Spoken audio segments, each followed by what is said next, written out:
Okay, guys, as you get your food, if you were here on Shabbat, we asked a question about why the Jewish people are named after Yaakov Avinu. All right, we are known as the congregation of Yaakov, or Bnei Israel. Okay, I'd like to go, with your permission, back one generation and talk about Yitzchak and why Yitzchak was chosen, besides the obvious reason, to continue the legacy of Avraham, right? Because the Talmud tells us, we have several sources, even Rashi says that, Rambam says that Avraham had tens of thousands of students, followers, okay? This is in an age where you didn't have social media, and we didn't have the population of 8 billion we have today. That's a pretty massive amount of followers 4,000 years ago. So the question is, what happened to all those followers? Okay, they disappeared. Some say the idea of Abraham was to spread monotheism as much as possible in the world. But for the purposes of this discussion, we'd like to focus on 3 of his closest students, which were Lot, who was his nephew as well as brother-in-law. Go figure that one out. Second was Eliezer, and the third was his very own son, Yitzchak. Okay?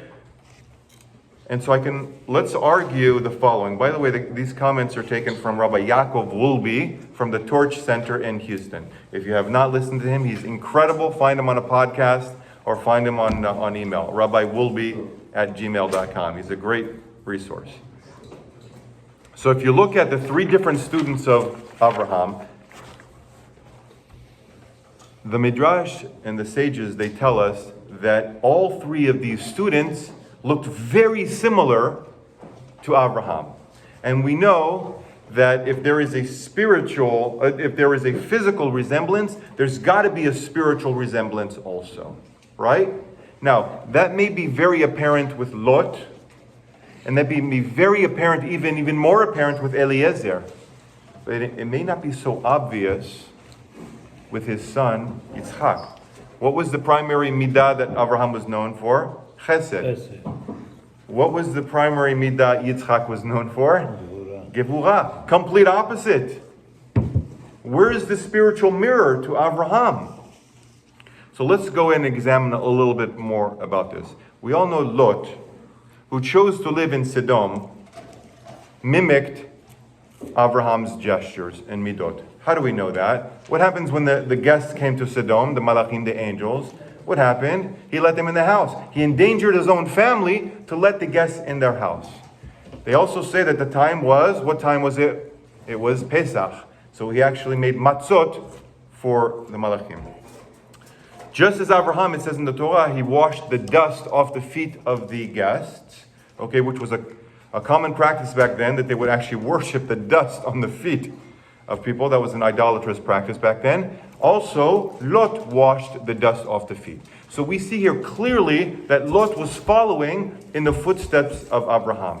And there's also an opinion that Lot moved purposely to Sodom to try to turn the city around.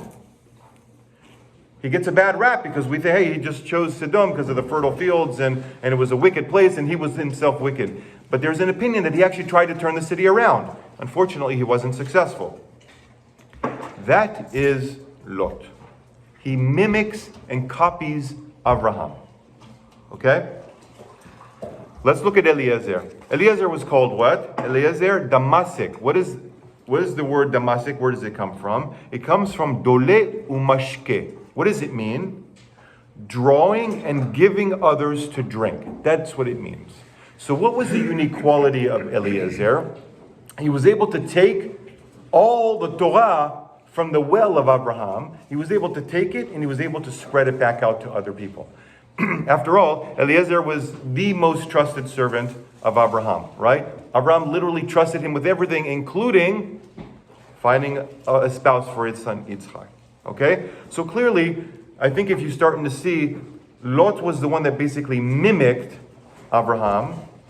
Eliezer was one step higher than that. He not only just mimicked Abraham. He internalized all the lessons and all the midot of Abraham, and he was able to project them out to other people and actually influence other people. Okay? And then you get to Yitzchak, who, as we said, on the surface, does not continue in the tradition of Abraham's chesed.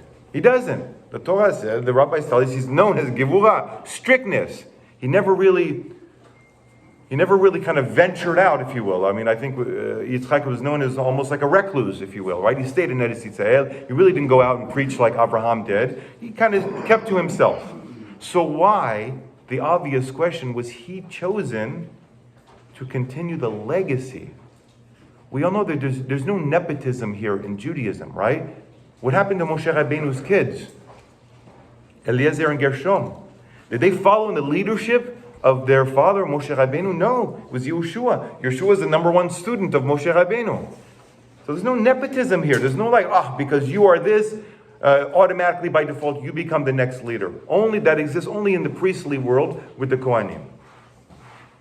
So what was so special about Yitzchak?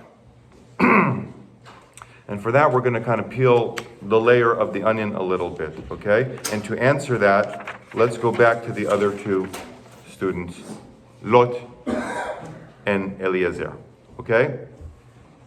The only merit the rabbis tell us that Lot escaped Sodom, does anyone want to take a guess why? Okay, he saved the Malachim. Okay, but there is a pasuk that Rashi picks up on that's very, very interesting, and it says literally from the Torah, it says what?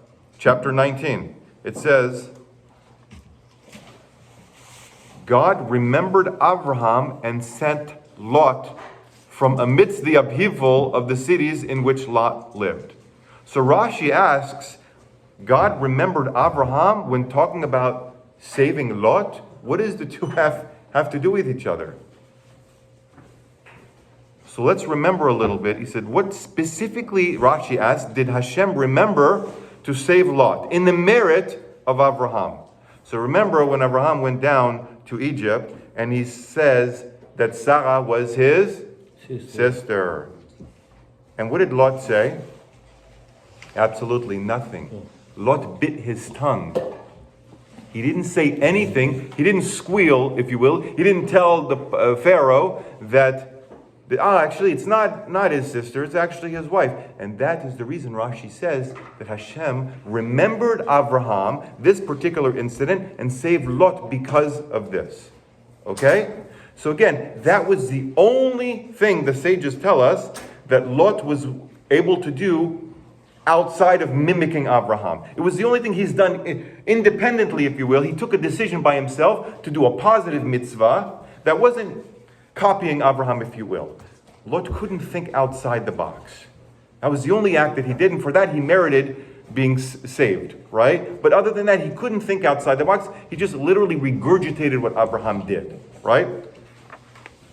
Next, jump to Eliezer. As we said, Eliezer was able to not only bring in all the midot and the principles of Abraham, he was able to distill Abraham's insights and really kind of spread it everywhere. And how do we know this? When he tested Rivka at the well, right?